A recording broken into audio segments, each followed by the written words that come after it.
championship distance indoors, of course, but there's so many men on the circuit, and I think we'd love to see a 3,000 outdoors.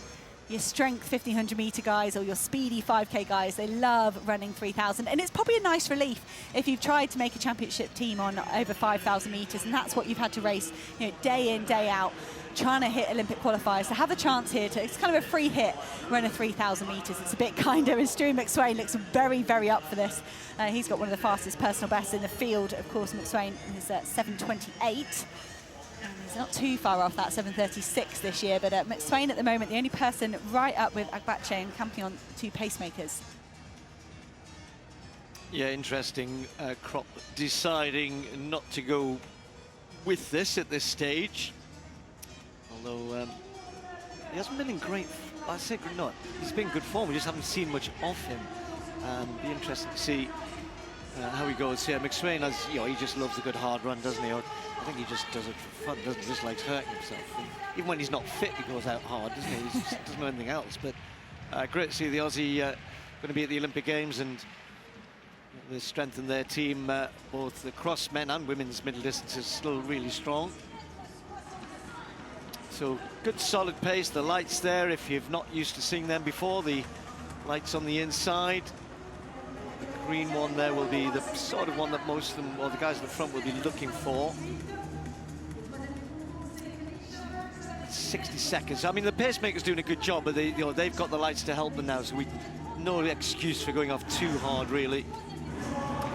This is Anderson Peters, mentioned him earlier. Happy knack of getting in the medals at the major championships. That's a good start, that. Now, given the lead is only 83.41, that cannot be far away. You saw the graphic there. It's always a guide rather than anything else, but certainly very close to that.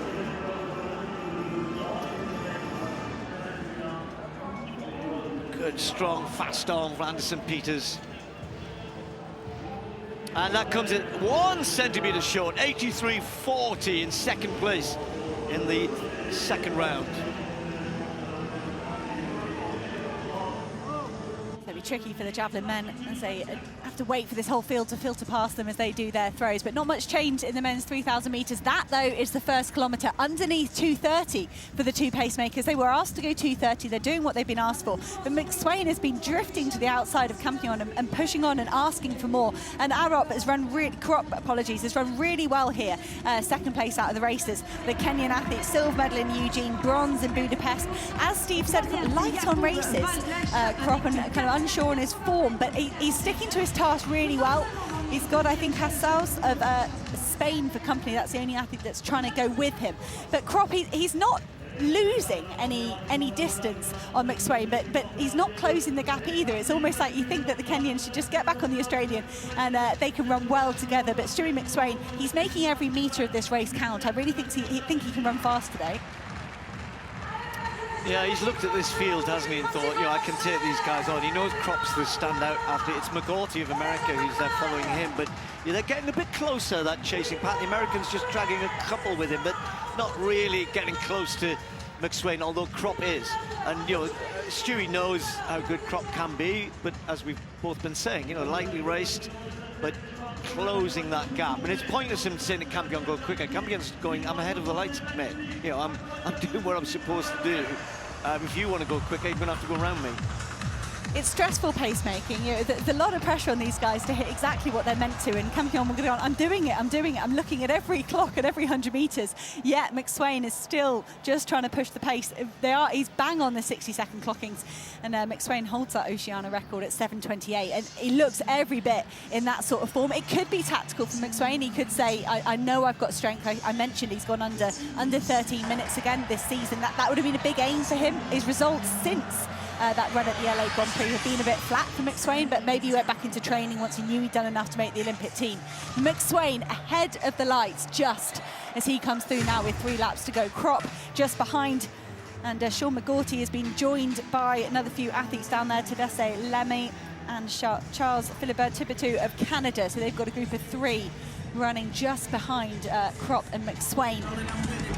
Yeah, Stewie's going for it here. He doesn't know anything else, you know. He just dropped the pace there, 60.5, but he needs to just stay on this, and I think he is, because of Krop is not closing at the moment, he won't want to. He'll be thinking, okay, let me get the last 600, then I'll make the big effort. If McSweyn keeps the pressure on, 2:31 that second kilometre, good running. I mean, these guys are all preparing.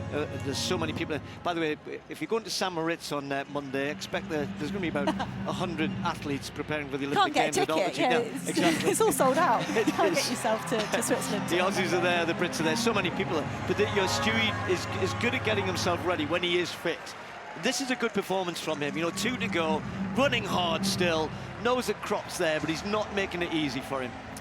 And now we've got no pacemakers. McSweyn, it looked like he pushed on when the pacemaker stepped aside, and to come through that second kilometre still, you know, 5 minutes, really close to 7:30 pace. And McSweyn, he's not eased off at all, but surely I think the strain of leading, even if he's confident in that and it's not as stressful as it is for some other athletes, I think at some point the strain of leading so much of this 3K could come into play for McSweyn. He's almost looking at the shadows on the track there, waiting for Krop to come up alongside him. Now McSweyn is so experienced. If he's making an effort here to stay ahead of the Kenyan, that's because he thinks that's the right thing to do. It's not an emotional decision. But I also think McSweyn, if Krop does come up alongside him, I think McSweyn will rally. I think he might let Krop go past him and then tuck into the slipstream. But these two, there's some 40 metres or so ahead of the rest of the athletes. It's still Philibert Tebitu and McGaughty fighting out for third and fourth. But for the first time, the Kenyan athlete moves into the lead at the bell. Yes, another 60.2, it's a 60.5, 60.5, 60.2, so hats off to McSweyn. I mean, but what he hasn't got, though, is that ability to really put the pressure on, you know, throw in a 27, 28, 200. Now he's going to have to hang on because Krop will just keep forging on here. It's a good performance from McSweyn. These two are miles ahead of everybody else, and they're heading for, you know, pretty quick time. Certainly season's best for both of them. With 200 to go, Krop's got this. It looks as though he has at the moment. I mean, Krop, a two-time World Championship finalist, a silver in Eugene, the bronze in Budapest, and this is a wonderful run from the Kenyan. This is the best we've seen this year by quite some margin. He's been running on the roads, run a 13:27 over in Kenya over 5,000 metres, but this from Krop is much, much better than we've seen so far this season. Stewie McSweyn has made the Kenyan work for this the whole way, but it is going to be a win for Jacob Krop and for Kenya. The clock is going to be super quick, underneath 7:30, and Stewie McSweyn is going to be agonising close to his own Oceania record, but a great run from him. Sean McGaughty coming through for third place ahead of Philibert Tebitu. Well, that was like, it was like a sprint finish in slow motion. I mean, the guys have ended up with, you know, sub 7:30s. I thought they were maybe heading for a couple of seconds slower than that, but really good performance from both of them. Krop working off McSweyn. He did all the hard work.